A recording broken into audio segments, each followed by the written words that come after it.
Grammar Girl here, I'm Mignon Fogarty, and you can think of me as your friendly guide to the English language. Writing, history, rules, and cool stuff. Today, I have some cool history. The story of a boy who was raised by wolves and what he taught us about language. The legend of Victor of Aveyron's early childhood sounds like something straight out of the Jungle Book. The story goes that he was raised by wolves until early adolescence, never learning to communicate or function in society until the day he decided to join the village next to the woods that had been his home. Victor of Aveyron was spotted for the first time on the edge of the woods in 1794, but stayed hidden for another 3 or 4 years until some hunters noticed what looked like a naked child, about 6 years old, watching them from the tree line. Victor froze as they approached, maybe instinctively feeling what we call stranger danger, so he got a late start running back into the woods. They caught up with him just as he scrambled up a tree and were able to pull him down. His stay in the village didn't last long, though. He was placed with a little old lady, but ran off after a week, and the villagers would occasionally see him over the next 3 years, often wearing the increasingly tattered clothes he'd been given during his short stay in town. 9 times the villagers tried to capture him again when he would come out of the woods, but they were never successful. On occasion, they would wake up in the morning to find that a few loaves of bread had been stolen from one of the houses, and they'd know that they'd missed another chance to catch the wild child from the woods. Then, just a few days after New Year's Day, 1800, Victor walked out of the woods and into the village, apparently ready to join society. A few people came to meet Victor in hopes that he was their long-lost child, but no one claimed him. The gossip around town was that he was the unwanted, illegitimate child of a local nobleman. A physician named Itard, who got to know the boy quite well, hypothesized later that Victor, quote, lived in an absolute solitude from his 4th or 5th to almost his 12th year, which is the age he may have been when he was taken in the woods, unquote. Since Victor had run away when placed with the elderly widow the first time he lived in the village, this time the villagers placed him in the only institution that seemed even remotely related to his unique situation, the Institute for Deaf Mutes. It didn't take a lot of observation to realize that Victor was neither deaf nor mute, so this predictably turned out to be a bad idea. But there was no such thing as special education or even mental hospitals for children. They were running out of options, and an asylum was looking to be the only choice, despite being considered disgusting and cruel even by contemporary standards. Fortunately for Victor, a young physician named Itard, who worked to improve the quality of life of the deaf children at the institute, took an interest in the wild child and asked to take Victor into his custody in exchange for the opportunity to study his language skills. And fortunately for us, Itard meticulously documented his entire experience with Victor. Victor's inability to comprehend new words or produce new sounds turned out to be crucial evidence for the role of nurture in human development, which was contradictory to the contemporary belief that intelligence, personality, and skills were determined entirely by nature. Not only was this a vital revelation for science, but it led to the discovery of what we now refer to as the critical periods of language development. Let's consider the environment in which Victor found himself at the turn of the century. There had been some discussion about language development starting in the year 1795.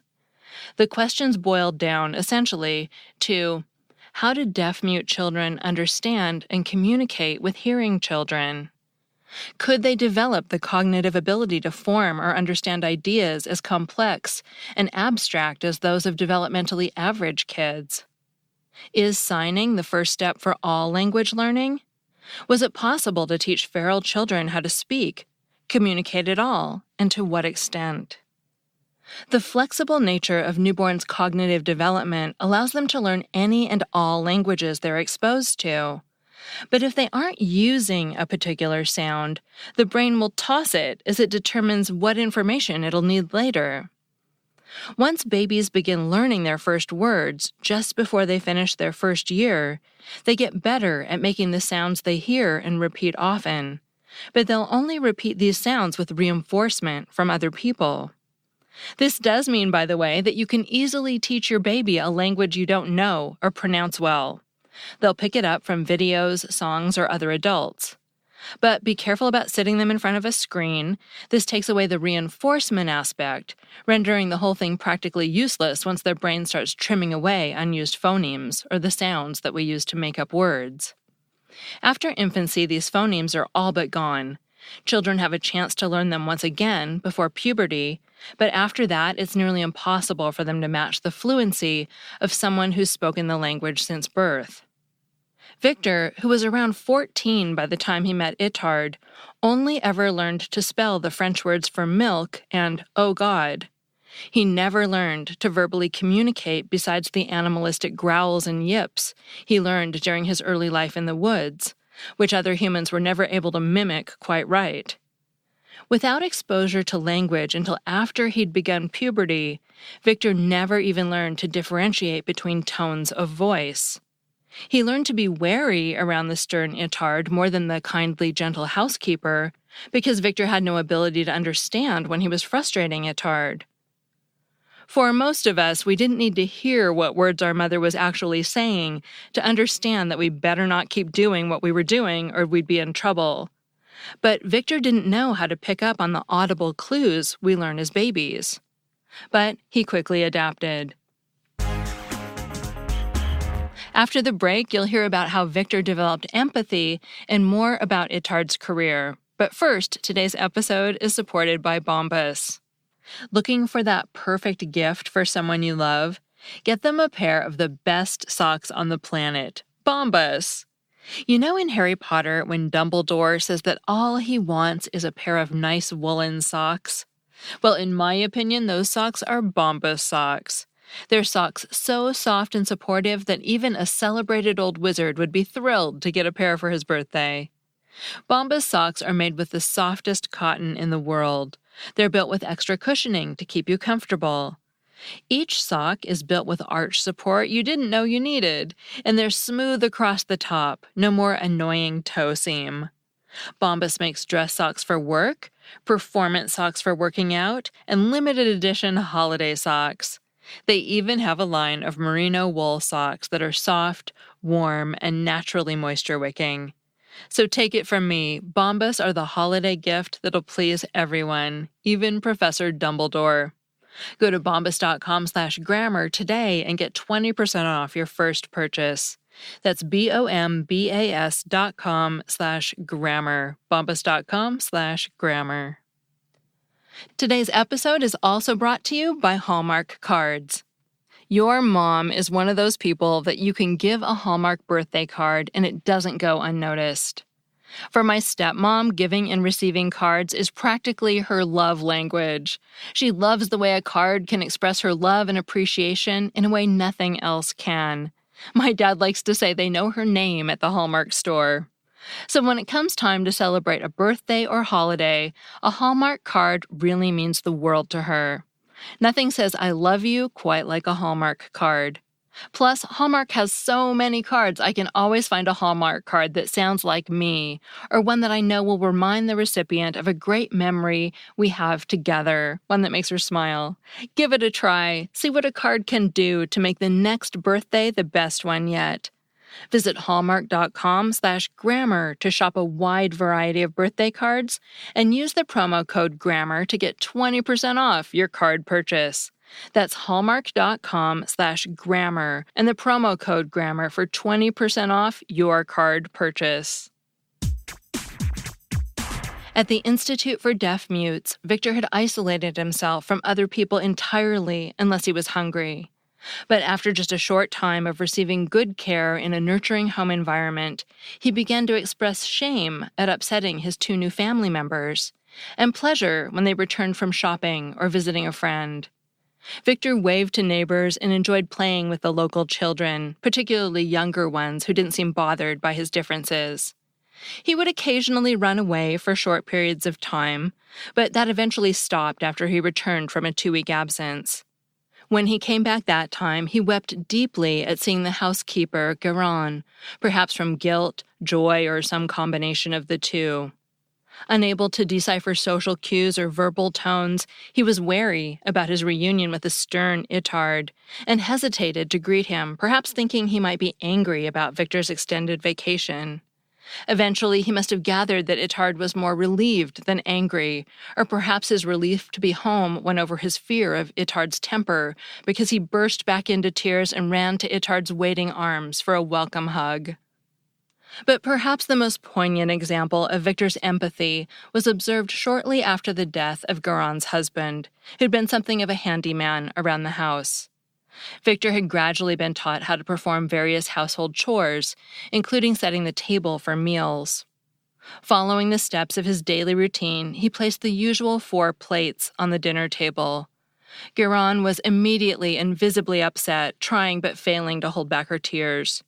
Victor silently took away the place setting and walked over to embrace Aveyron, and he never put the 4th plate on the table again.